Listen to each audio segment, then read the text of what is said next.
Hey there friends, it is me, HLModTech, and we're back with another episode in my tested series. Today you may notice I am moving and it's like I've got a cameraman tracking me, but it's not a cameraman, it is the Mini-S Gimbal from Moza. Alright friends, so I'm going to show you how you can use this to make much higher quality videos, so let's get cracking. Alright, so let's start with a few amazing things. First, it is compact. It folds around itself. It's got a sweet little lock.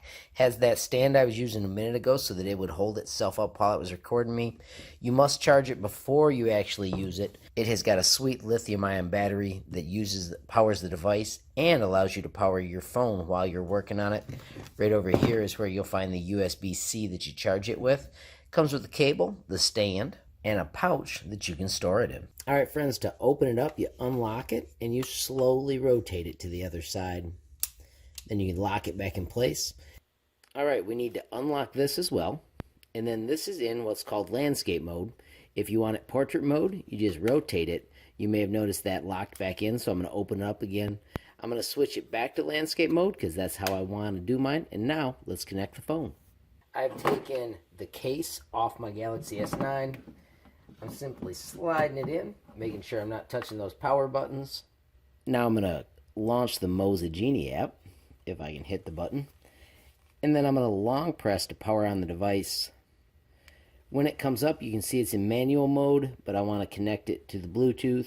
There's my Moza Mini-S. Click and connect. And then we are in business as a standard gimbal. From the gimbal, you can totally control it with these little buttons. You can also zoom and pan. This is on the right side. If I had my hands right, I could actually do it with just one hand. If you ever get out of whack, you can double click the front trigger and it straightens it back out. Once again, this button in the center is record. This top button lets you get in the menus. And then when you get in the menus, if you go up, it switches to the next one. Down moves back. If you want to go into the option, you go to the left. So there I could pick my options and go up. I'm going to leave it still at none.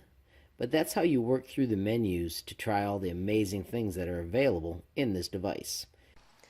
One of the most amazing features is the tracking feature. So you can see out here in front, I've got this little bucket.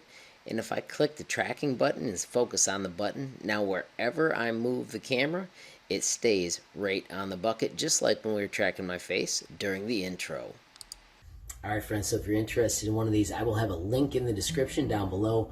It gives you a virtual cameraman, and if you're out strolling like I do with the puppy, you'll also be able to capture smooth footage.